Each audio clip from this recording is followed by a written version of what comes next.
Hello and welcome. Good morning, good afternoon, good evening, and good night, wherever you are. We have the newest episode of Taco Movie Talks and a lot of stuff going on.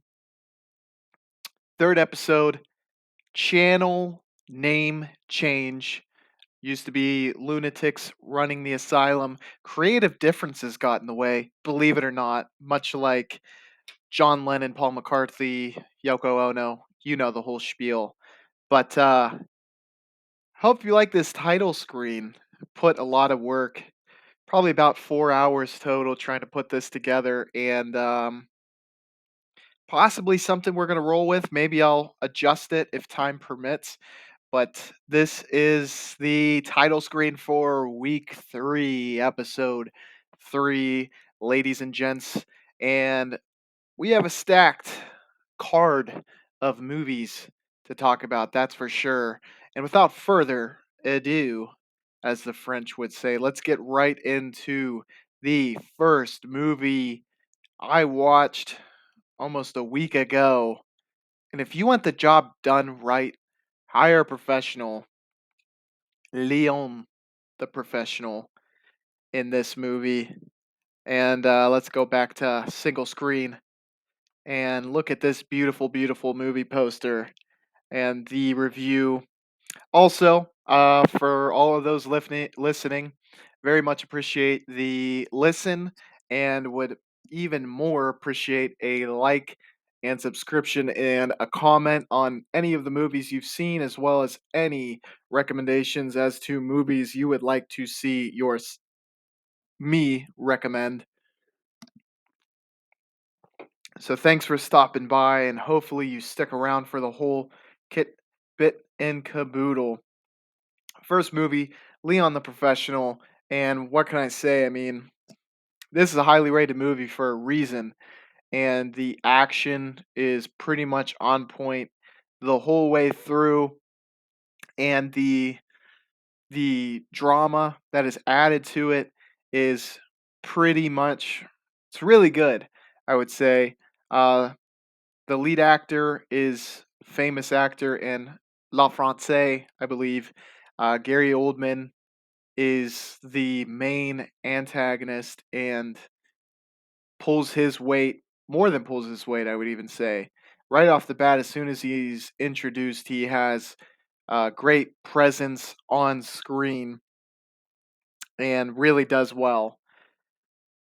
My feeling going in was I thought it would be more in on the part of an emotional connection type movie where the and I'm blanking on the name. She's in Black Swan. Like, she couldn't have been more than 14 acting in this movie. Natalie Portman. Wow. She really did well for not even just a child actress. She just did well in this movie. It was very believable in the role that she was playing. Her family pretty much gets annihilated by Gary Oldman, and a nice little twist about halfway through, he turns out to be linked up, is a cop. And I think it is actually revealed if you're paying attention in the scene after they annihilate the whole family, which I always felt like that word, family annihilation, a very strong way to describe a whole family, almost whole family getting murdered. But that's a discussion for another time. But definitely a combination of words where it's like, damn, that sounds pretty bad. But anywho, leaves this guy, this white guy with dreads who like talks with a Jamaican accent. There, he's like, you explain it whenever they come. And I remember I was watching with my girlfriend, and she's like, "Oh man, he's like gonna have to take the rap for that." And I was like, "He's gonna go to jail for like the rest of his life." And he just kind of seemed like, "Oh, I guess I have to stay." I was like, "Wouldn't you argue a little bit more strongly if you had to take a rap for that, but it made a lot more sense because they were all, I would assume, maybe like undercover detectives, officers, what have you. At least the guy with the dreads, that would make more sense. Gary Oldman might be just high level, gets brought in to deal with it, but he also, I think he might have been undercover as well. But he was great. I thought the guy playing Leon was really, really good, and the action was top notch for sure. So really good acting, very good action, and bomb ending. It was so good. No pun intended there. Whenever Natalie Portman kind of basically hires him, I mean, he takes her under his wing, teaches her the tricks of the trade of being a cleaner slash assassin. And man, that ending was the cherry on top. Not a whole lot of like critiques or things I didn't like. The only thing that was kind of weird was the plant, which I think I understand was the plant that he is walking with here. I think it was a way to portray that despite the job that he does, you would think he'd be like very cold-hearted, but he's actually like caring, and that maybe it was just something where this was really the only way he could make it in a country where he doesn't know the language, doesn't know how to read, which is also another big plot point. But super duper well done. Like the action sequence at the beginning and at the end are, you're gonna want to commit to the movie after that first action sequence, and then I'm telling you, watch it. I mean, you're gonna fall in love with so many different things with this movie. The acting is really, really good.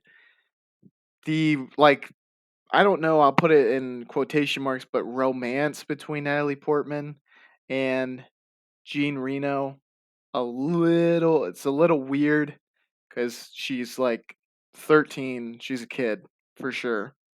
But it's kind of one-sided where I like, at least maybe this is just something hopeful thinking, what have you, but I didn't want to think it was reciprocated by Leon at all. And I mean, he never made a pass at her, whatever. But the action scene at the end, like the whole sequence, is what you're gonna want to stay for. So as far as that goes, definitely a movie that I loved, and I believe I gave it 4.5 stars. Yep, that is the case, and definitely one that I would recommend moving forward. And the next movie that we're going to talk about here is Thief by Michael Mann. And damn, what a poster! Very cool movie. Love the way it was done. I think it's the lesser known Belushi brother is in it, not the one who tragically passed away via, I believe, a heroin overdose, but the other Belushi brother is in it, and it's another action movie where the action sequence at the end made the movie like as great as it was. And by doing this podcast, I've been watching a whole lot of movies and really coming to appreciate when a movie really excels in its genre. One of the movies that I think I have been naturally drawn towards, and when I'm picking out movies, kind of choose more often than not, are movies that have action in them. I mean, Leon and Thief back to back are a pretty good indication of that. Though I do like the dramas, and I do like comedies, and I think horror might be one of my favorite genres, but action is definitely, in the top genres that I do like. And this one's really cool. I loved how the plot thickened. so to speak. And I kind of like how they cut to the chase in certain parts. Just, very general kind of thoughts before going into spoiler territory. And if I forgot to mention before Leon the Professional, I do apologize. We are going to venture into spoiler territory with basically all the movies that I cover, just so that you can get a full review out of all of these. And again, any of these movies that you've seen, I would love to, get your thoughts in the comments below and what you thought of it. Also, what you would rate it as well. And if you think I'm dead wrong on any of these reviews, I mean, a lot of these are mostly opinion based, but if you feel like I missed the integral plot point or something just didn't click in my mind, I would love to hear it. And also, co-host wanted, talk to a few people, and I think after I start to get this more off the ground, get more experience myself, I'm going to start bringing co-hosts on. If you would like to be one of them, please, leave a comment, reach out via my letterbox profile, which I show, or my Reddit profile, which I'm going to show as well. And let me know if you would be interested in that. We could talk it out and see if that would work. But back to Thief, great movie, really cool plot. I think I said in my letterbox review, it's like GTA 5, the movie, with the heists, and it's like definitely a cool ass idea for a movie, and I really, really liked it myself. The acting, pretty good. One thing I will say is some of the accents done seemed a little wonky. Nothing that would take you out of the movie, but I'm pretty like when you can tell someone's doing an accent, it's not clearly not natural, right? But it never took me out of the movie. I liked the relationship with the main character and the woman that he began pursuing. I loved how he delved into his past. I found the dialogue, it would almost I would call it like booth talks or bar talks or diner talks. I think those are all the major locations that discussions were had. But whenever there was two, usually the main character and someone else having a conversation, the dialogue was really, really good, really intriguing. I'm a sucker for dialogue. I'm sure if you've listened to any other episodes, you've heard me gush about how Quentin Tarantino is one of the kings when it comes to that, but just people talking about stuff, and it might not have to be super like, let's just do an exposition dump, but it seems like a natural conversation that kind of plays into the plot, if not super directly, but enough to where it's almost like a callback later on, or even if it's like just very barely where it gives you some background on the character. That is something that I'm a sucker for sure, and really appreciated in this movie, where I think if you watch it as well, you're gonna find the same thought if that's something that you like. Also, on top of that, Willie Nelson is in this movie. You know, even at my youngish age, I'm sure if you're a younger person and you heard my age, you might think I'm old in as far as you're concerned, like if you're a teenager, but born in the 90s, not super duper old, but young enough to where Willie Nelson has always kind of seemed like, oh, he's like that older, like country legend. And had no idea that he was in this movie. And I saw his name on the beginning credits, and I'm like, holy crap, Willie Nelson's in this movie. And he played his role relatively well. And everything that they threw in was not, it didn't feel cheap. It didn't feel like, oh, let's just set up a piece or a character for this character to lose, especially the romance. A lot of times in movies, it'll feel contrived.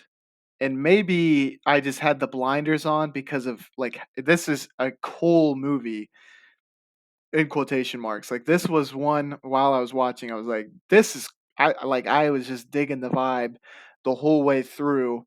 And they had me hook, line, and sinker. It's just something about the like this was a a pinnacle as far as heist movies are concerned, where the main character was portrayed super badass, really cool. You could buy him as like an actual tough guy, and they didn't have to show it either, where he just had credibility as a character. He has this scar on his face. He talked about his time in jail where he manslaughtered a person, and you're like, I bought it. A lot of times with some like Hollywood movie stars, you're like, all right, like, yeah, Tom Cruise could probably handle me, but in the back of my mind, I'm like, dude's 5'7". Like I think I might have a shot at him. So him being like a Jack Reacher esque character, there's a little there's a little doubt in the back of your mind. But this guy, he's like old school cool, seems like a tough customer, and definitely bought it. And what I loved was they added the romance, make you like him in a lot of aspects. Things go good, things start to go bad, and he talks about his time in prison, how you basically have to, if you have something to lose, it works against you. You have to not care about whether you live or die to be able to make it in prison. Otherwise, people are going to be able to manipulate you. You're going to have fear. You can't be able to exude what it really takes to make it in prison. And he takes that theory into his real life as he gets mixed up with a boss who kind of has him by the cajones and says, "Look, you're going to be doing my jobs no matter what." Kills Belushi. I think it's Jim Belushi, but I don't want to. If I got that wrong, let me know. Mucho sorrio, but kills him and says like, your new wife, your kid. He had adopted a kid basically illegally through this new boss that he's working for. I'm gonna take what you have that I gave you to make you stay in line. And the main character wasn't about that and cut them out of his life as a way to protect them. And then went straight action hero mode. And then there was a sick ending, like action fight battle scene where he just takes them all out. And it was really, really good. This movie, I was teetering on 5 stars, and it very well could get 5 stars. I mean, both this and Leon the Professional, it's like the most not minor of nitpicks. I didn't quite. I didn't have that love that I usually give to anything that's 5 stars. It's very, very subjective. My rating, obviously, like there's not a whole lot of objective means to rate movies, but it's usually reserved for like movies that I'm like instant love connection. And this is definitely one that I do really, really, really like, bordering on love.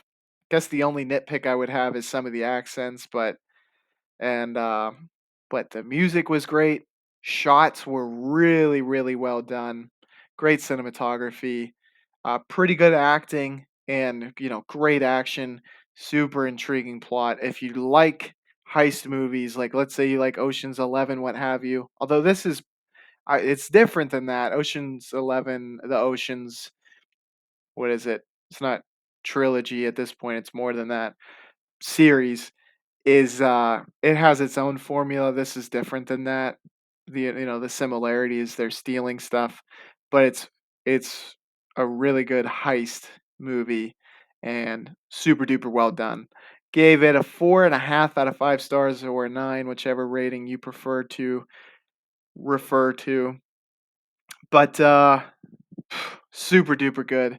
Very much recommend both the movies we went over. And the next movie we're gonna go is Big Lebowski. And man, we were on a run of sorts when it came to good movies that I watched this last week. There's another scene. This was just real quick before we go to Big Lebowski.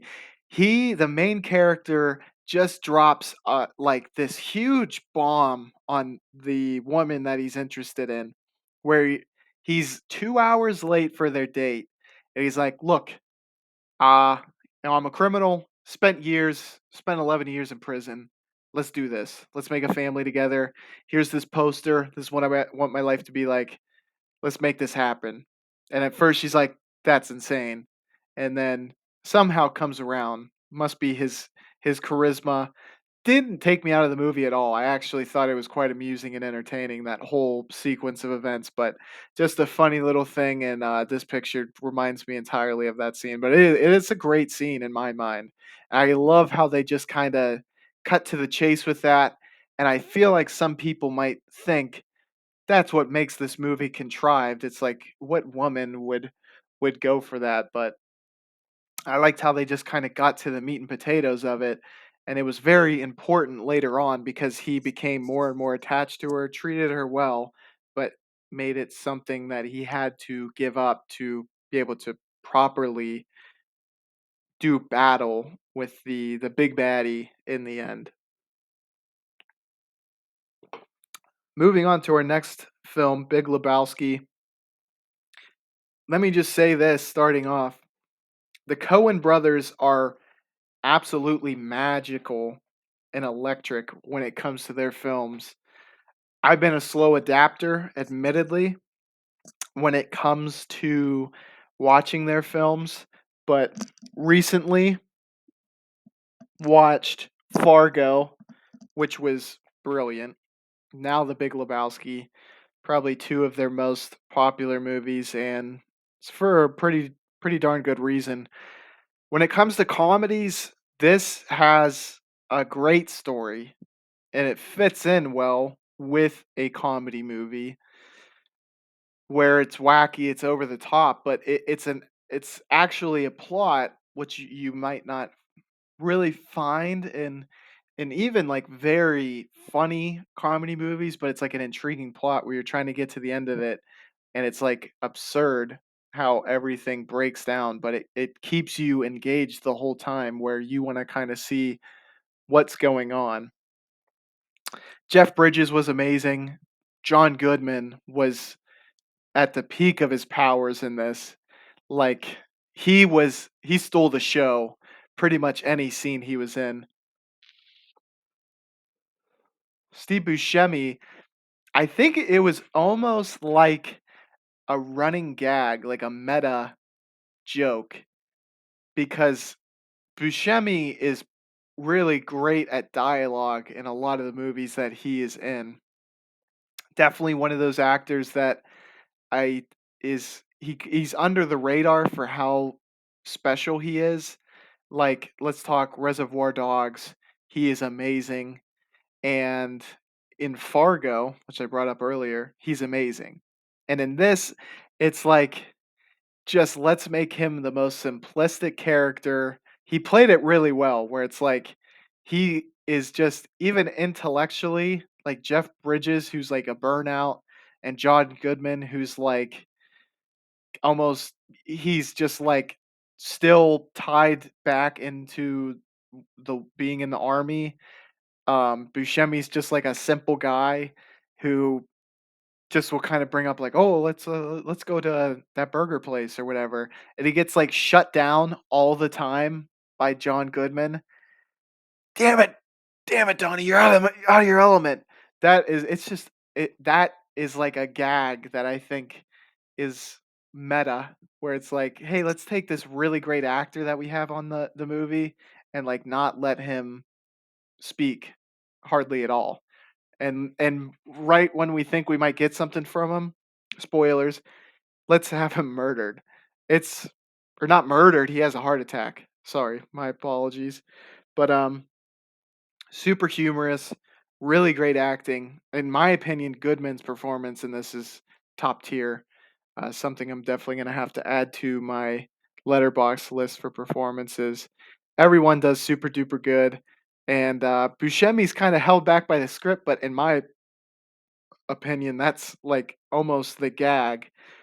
and there are scene or sequences from this movie, like when Jeff Bridges gets drugged. I thought that was like the the Cohen brothers just absolutely flexing on everyone through that whole sequence because that was amazingly well done. The humor is completely on point, and obviously the plot, no matter how silly, wacky it is like really, really, really well done too. And Cohen brothers just have like this style of their own where they have you like really wanting to follow what goes on, and that is what makes them great movie directors and great screenwriters. They're top tier without a doubt. Must watch if you like comedies, if you like the Coen brothers. I'm sure the majority of you people have seen this, but it's pretty damn good, and I would for sure recommend going out and watching it again if you haven't seen it in a while. 4.5 out of 5 stars. Uh, really, really good. The next movie we're going to talk about, let's just go. You can see the review that I had there for the Big Lebowski. Great movie. And then we have Aguirre, The Wrath of God. And it was high on my watch list. Just give you a little insight.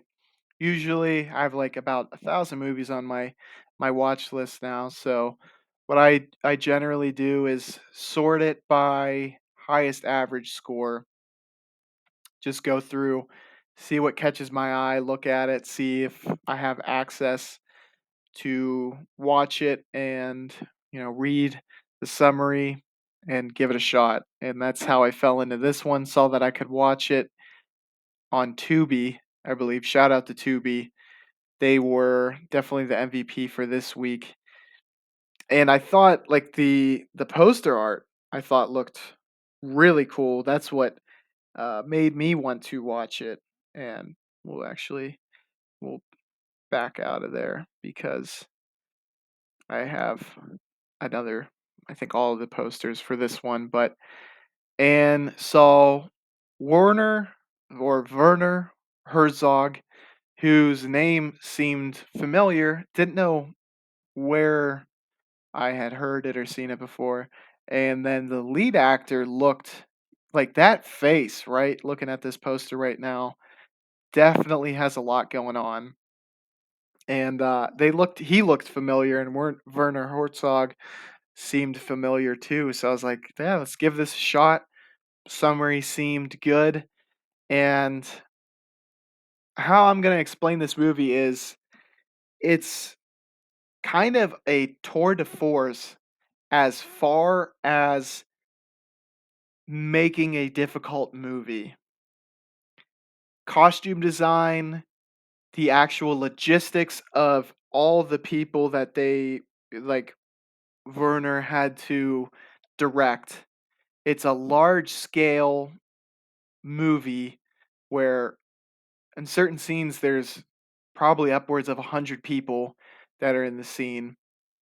They're moving through it's seemingly like a jungle esque environment where they're slogging through bogs and swampland with cannons, and like they legitimately were like it's they were living the movie, it seemed like, which is almost the most interesting part of it. This is a movie that I think most people are going to love or going to hate because there's it's almost the slog that is going on from, after like maybe the 15-minute mark towards the end is it's you experiencing what the characters must experience in my mind. I think that is what they were going for. Whereas it was slow, it felt slow. Like it felt like the movie was like twice the length of its actual length while you're watching like the middle chunk of the movie, because I think that is what they wanted you to feel, because that's what the characters were going through, where they're basically just going down a river and there seems to be no end in sight and people are just dropping, not left and right, but like they people are falling off as they continue down this journey to madness essentially. And my initial thought whenever I finished this is like this would be the worst Disney ride ever if they were to adapt this into like a water ride. You'd basically just be, it would be like the lazy river essentially, but you get shot by arrows and poison arrows throughout the lazy river. That's basically what it is, in my opinion. But the ending is what saved it for me because I'm going through this and I'm like, I don't really like this movie, but I think I was able to kind of feel like I think I know what they're going for. You're really watching the main character, Klaus Kinski, go. He wanted power. He was willing to give up anything and almost became delusional to the point where he felt like he was going to control the whole,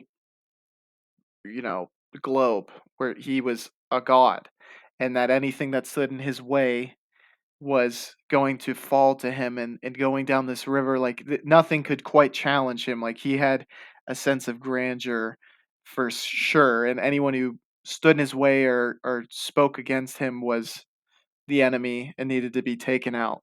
So he was going to go all the way down this river until I don't even know when. I think he almost lost the endpoint in his mind. And the endpoint I think was to start a kingdom where him and his daughter, which she was the actress in the poster above, were going to start a dynasty on this new land, and rule and have a the cleanest bloodline ever.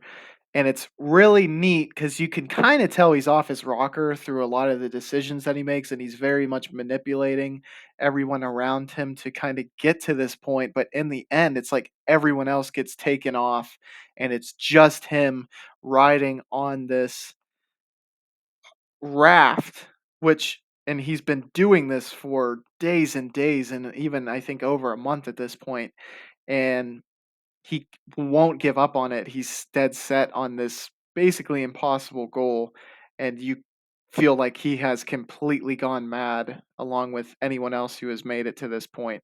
And there's monkeys all over this raft too, which anyone who's watched this movie, I would assume this is a kind of lesser watched movie.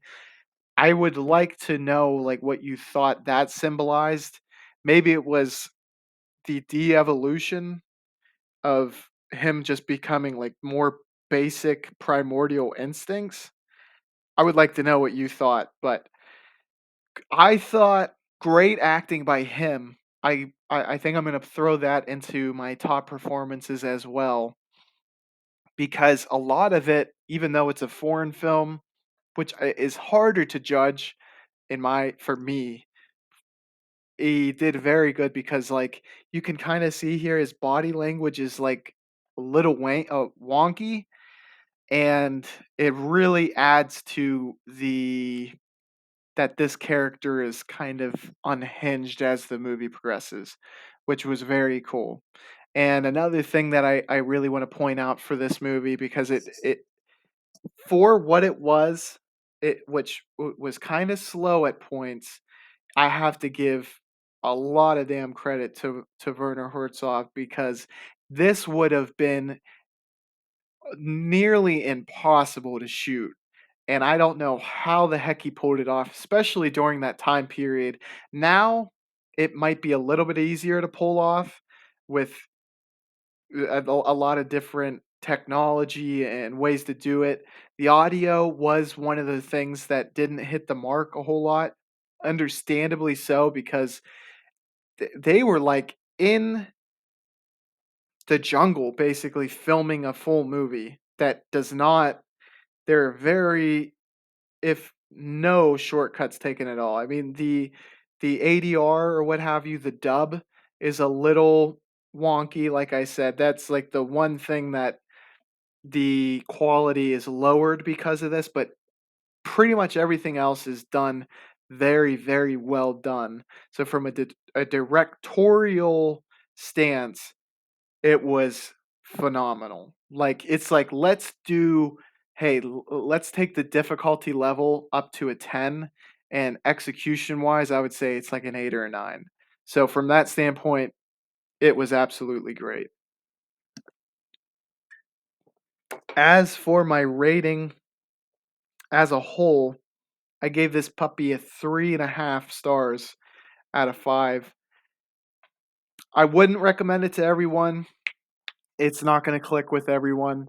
I think if you're really interested in films, it's one to check out because there's a lot of stuff going on that's a lot different than what you probably have seen. But if you aren't it borders on art, like, not art house, but an artful film, I guess. And if that does not sound like something you'd be interested in, it's not gonna be your movie, unfortunately. But if you have been delving into a lot of, different movies, this would be one to watch because I think it's almost if you look at it from a perspective where you're not follow the plot, of course, but in any of the slow points, something that can almost be equally as entertaining or intriguing is how the heck did this director pull off what he was able to do? And, that was what I thought was pretty great. The next movie is Akira, and gotta take a sippy poo before I get too long-winded here. It was amazing. Obviously, if you saw the sneak peek of the rating, 5 out of 5 stars, and I loved certain aspects of this movie so much that any little nitpick got overlooked. And that's kind of what I was talking about earlier, how some of the first few movies got 4.5. This one got 5 because there were some aspects of it that I just absolutely loved. Character designs, the whole animation style was beautiful. And the themes of it were terrific to the point where I really, really liked it. We have a character who he interacts or is contacted by kind of I don't know how to explain it. I wouldn't say it's a human, but it's like a more evolved version of a human where they have something within them that allows them to kind of transcend to the next evolutionary step of humankind, and it's cyclical in a way where it's like that next evolutionary step is arguably what creates the universe, which is a really kind of mind-blowing thing to think of. That as a whole was completely super well done and loved it as far as a plot. It went ambitious and it executed it super great. I thought everything about it was really good, and I loved the music. Like I said, man, the plot is something that's really you're gonna love if you watch this, and it's been super high up on my watch list for a while, and I've been flirting between this movie and another movie, and ended up going another way.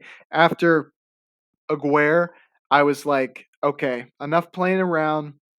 Let's give this one a shot because I felt like it was very promising, and it definitely was. And the themes that I had going for it were super great, and like the ones that I thought, the human evolution one for certain. I think post-war like fears because it felt like it's a dystopian future movie where what I'm imagining was someone who was born 20, 30 years after World War II was writing about what he imagined it would be like for a future generation if there were to be a World War III, and how that progression of what they he saw changing his culture would be like if it were to continue to happen or happen again, which was really interesting because I think you could certainly feel like he came from it from a place of understanding what it was like for him and how we saw a lot of changes happen and structural changes in the government. In the other plot that I really saw was how if you I think how excessive power can corrupt, how sometimes if the power structure gets too large, it's almost too big for its own good, and it doesn't benefit the power structure nor those people who are affected by it. So thematically, this had a lot going for it. Definitely a movie that could make you think a lot about it after the fact. And that was another thing that I really loved about it is because it left you with a lot of impressions after the fact. On top of that, some of the animation, they went big, they went bold, and they pulled it off brilliantly. I loved the animation. I loved what they were able to do with like uh I don't know if body dysmorphia would be the correct term, but body horror I think is more along the lines of what I'm looking for. But as the I don't know if you'd call him antagonist, but the monster infects the character who is affected or who, encounters one of these more evolved beings, he's basically taken over by it. And it's really cool some of the animations that they do with it and the body horror that takes place there. So overall, man, could not recommend this movie any more highly. It is fantastic, and I I think there's a point of contention with people when it comes to CGI or, anything computer generated being used for cinematography. My feeling is doesn't matter if it's CGI or not, a great shot is a great shot. And this movie certainly has a lot of great shots throughout it. And I think I'm going to be probably looking out for movies that were made by this same person in the future because this one was super good and I love the animation so much. I can see why this is a lot of people's favorite movies because it was really freaking good. So, 5 out of 5 stars for that. An absolute masterpiece. And now we're getting to the last 3 movies because we had an extra movie thrown in for this week's episode because we had a spooky movie marathon yesterday. We watched me and my girlfriend, that is, watched 3 horror movies, and they all really brought it. They were all super good, and I enjoyed them all. Now, the first one is Day of the Dead, and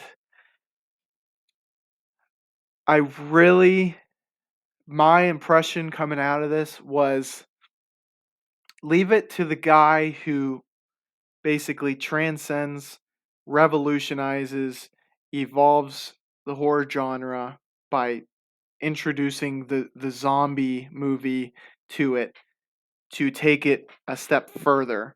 Let's add lore to this character. Let's add some background. Let's add some thoughts for you to kind of think about this creature in a way. They introduce a character who's a zombie named Bub, who is almost like in the middle between human and zombie.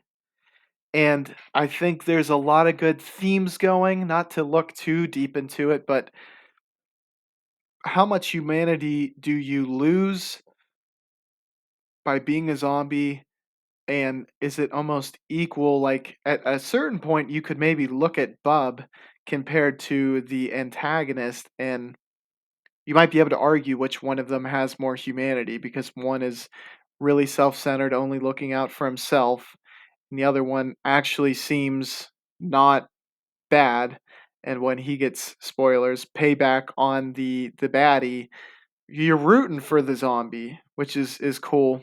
And Doctor Frankenstein in this movie kind of brings it up. It's like when the roles of society are dropped, like we kind of become when we stop acting civilized, that is what makes us less than human, which is a really, really good point that's really driven home in this movie. And the thing that I have to bring to attention is that the makeup is expertly done. It's just so freaking good. You go into a George A. Romero movie, you kind of expect the makeup to be cutting edge, and it was. I love the makeup. The aesthetic of this and Akira were probably my favorite aesthetics this week. And it had some really good competition to go against, but these two back to back really blew it out of the water. And on top of that, I felt like the relationships and kind of how the one group of people weren't willing to work together while the other were, and that is what separated the two between living and dying. So, what can I say? It's a classic for a reason. I gave it a 4.5 stars. I was so close to giving it five. I really liked it. Again, it really could have gone either way, but I think 4.5 is a good rating for it. I gave it a second thought. I was like, yeah, you know what? I think 4.5 is just about right. And this is the amazing scene near the end of the movie that gets all the people uh, having jazz hands and just being excited, clapping hands. Great movie. Definitely, if you like zombie movies, I'm sure you've probably seen this a number of times. But if zombie movies are something you want to give another try, or that you just haven't found a good movie for it, this would be the one that I would recommend because I haven't seen a whole lot of zombie movies. It's not like a genre that I've ever felt was like really scary. 28 Days Later is probably the one that made it the scariest for me. This is one that is gonna make you think is the coolest though. I think it's probably one of the best ones that I've seen as far as zombie movies go. So, if it's something that you want to give like another shot in a way, definitely go with this one because Night of the Living Dead it's a tremendous introduction, but I don't think it's going to for modern fans, I don't know if it's ever going to like excessively impress people where it's like, wow, this and that might be controversial to say, but I think the pacing of not only the zombies, but as far as action goes, there might not be enough like thrilling nature or that speed to keep you on the edge of your seat the whole time. I think this is able to do so though, and it will be one where it will be able to put the hooks in you and actually keep you on the edge of your seat the whole way through. The next movie that I'm going to talk about, and this is a really different, interesting horror movie. It is Take Shelter, and this is another movie where we're getting a great performance, and that performance comes from Michael Shannon because he knocks it out of the park. As far as subtlety and acting under the surface, he's tops. I don't think anyone can be touched when it comes to like having so much emotion bubbling under the surface than Michael Shannon, and he does that like nobody else. But there was a great cast for this, great supporting cast, and the leads were amazing. Jessica Chastain, aka Murph from Interstellar, both were really, really good. And spoiler, it is really there's not a ton of horror elements. There's some dream sequences that are horror-esque, but it doesn't push the envelope super far as when it comes to that. It's more of a more contained, and I'm trying to think of the word, but along the lines of how Hereditary and even Midsummer are like family drama or like relationship genre or dramas. This is along the lines of that.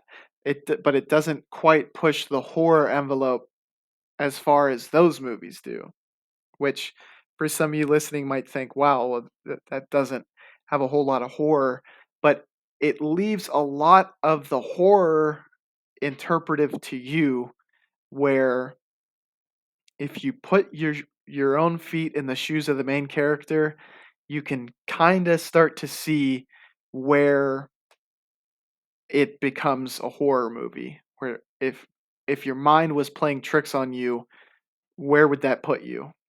And you would feel very alone and probably scared of yourself and everything around you, which is what makes this great. And I thought it handled very serious subject matter very well, where he's obsessed, he's driven to something that doesn't really make sense to everyone around him. And there is an absolute standout movie scene where they're at a fish fry and Michael Shannon absolutely loses his stuff after getting in a physical altercation. And that scene is worth watching the whole movie, in my opinion. You don't like the first 30 minutes, stick around for that scene because you're gonna you're gonna be blown away. I would hope. It's not a whole long drawn out dramatic speech. It's poignant, it's concise, it's to the point, and it's great. So definitely watch this horror movie. I gave it a 4 out of 5 stars, but it's a really good take. It's new. It's not something that you see all the time. It's not formulaic. It's not paint by the numbers whatsoever. It's its own movie, and as a horror fan, I don't remember this movie coming out. Came out, I believe, 2010, 2011, and I don't even remember when it came out. But didn't get a whole lot of action then, but I think it's probably starting just now to get its flowers finally.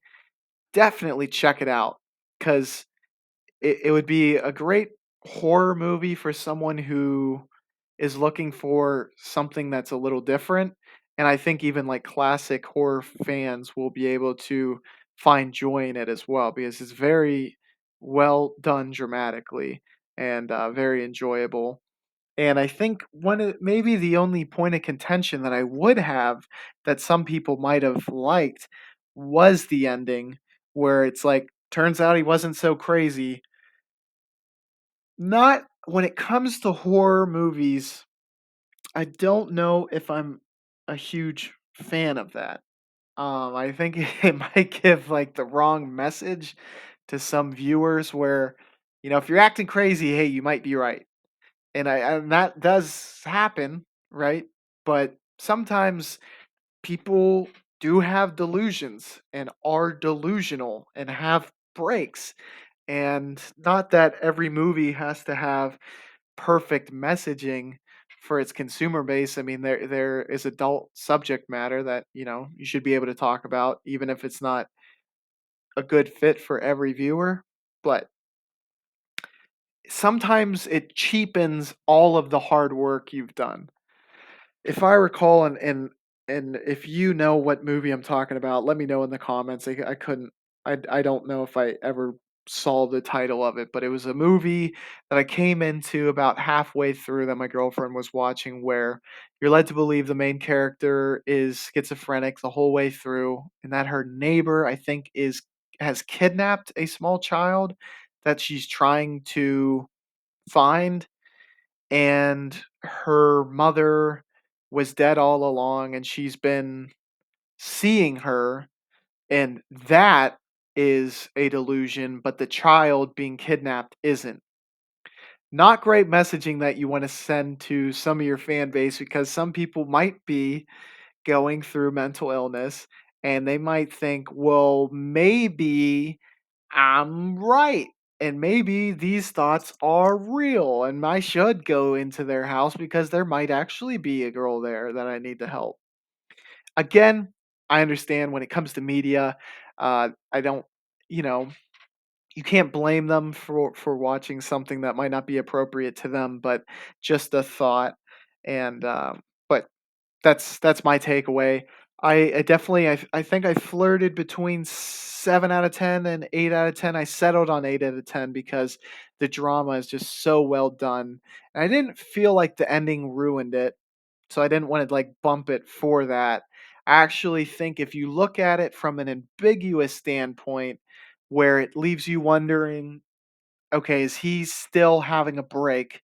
Because there are some indicators that he might have been, that he's still seeing this and that he hasn't quite let go of this delusion, or was he right all along? And having that question still remain kind of makes the ending better, and even a pretty good ending.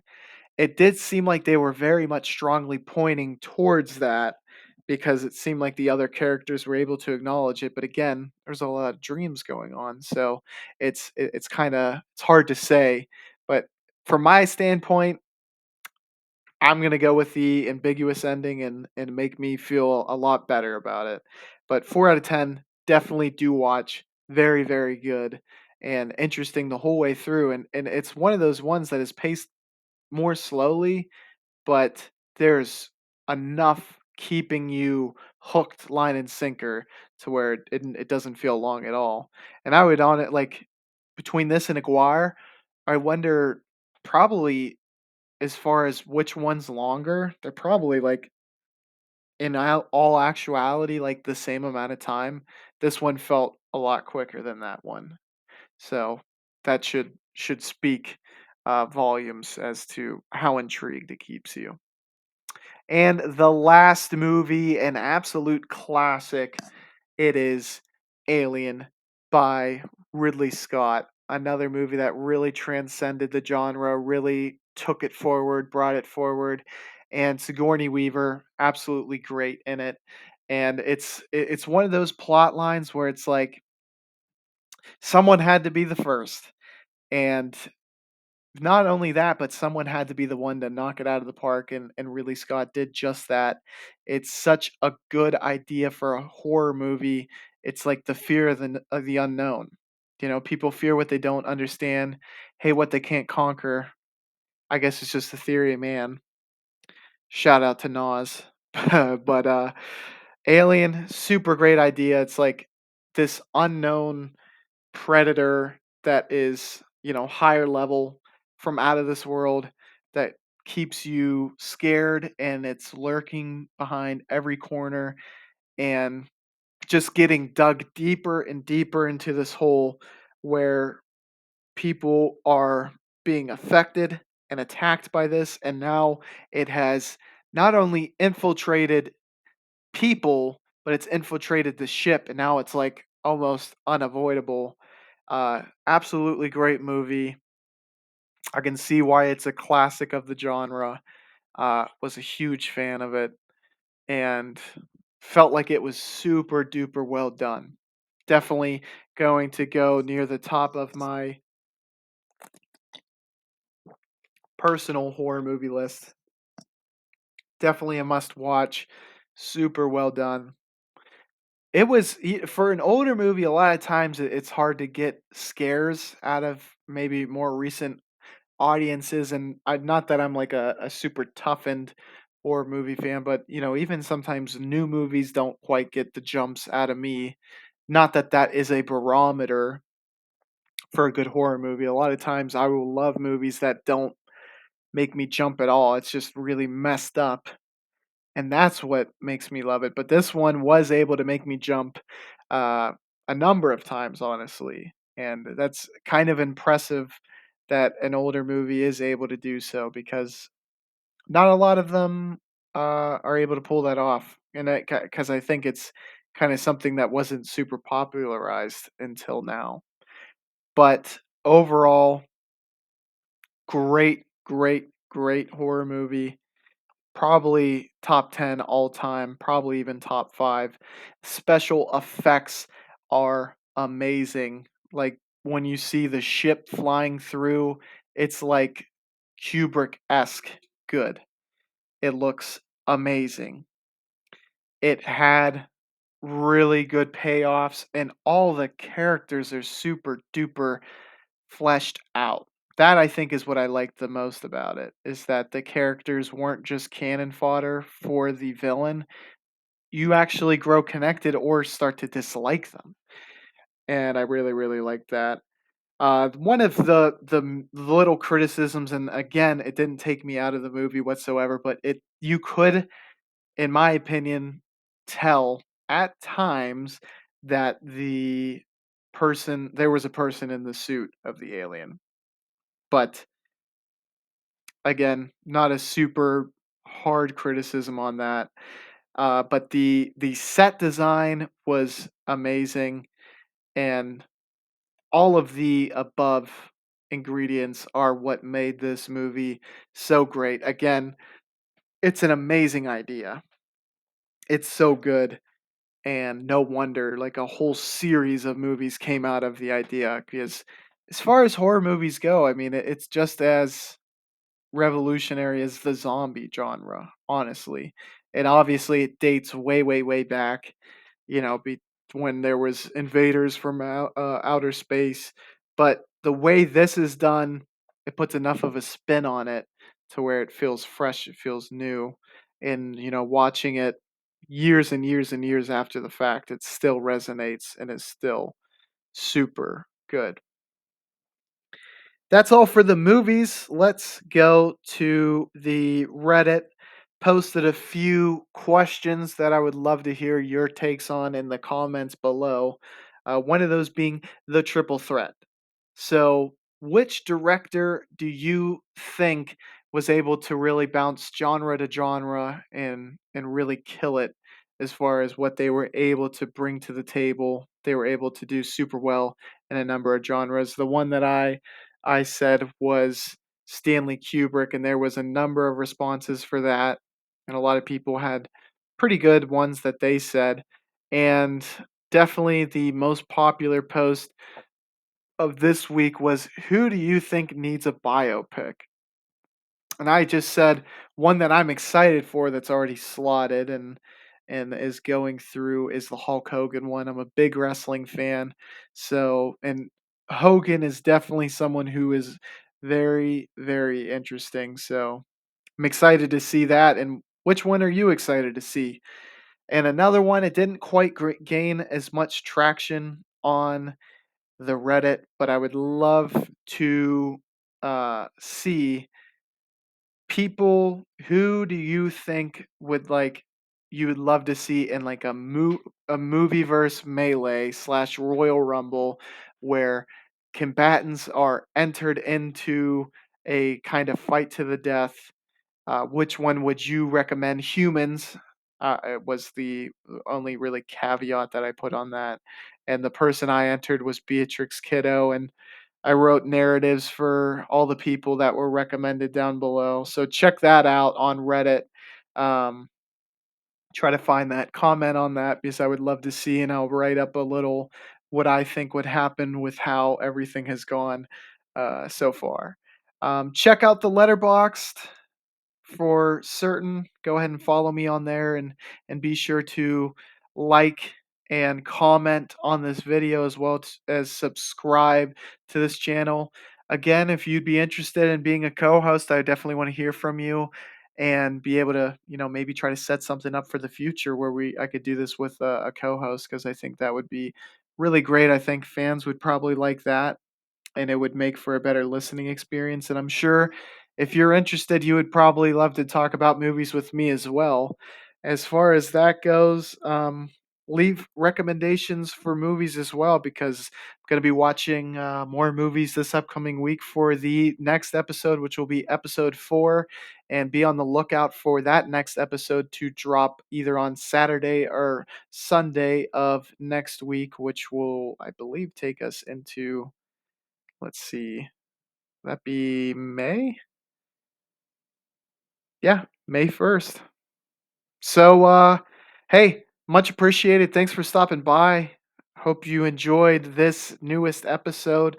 Thank you again, and I hope you enjoyed this week's episode, and I will catch you on the flippity floop.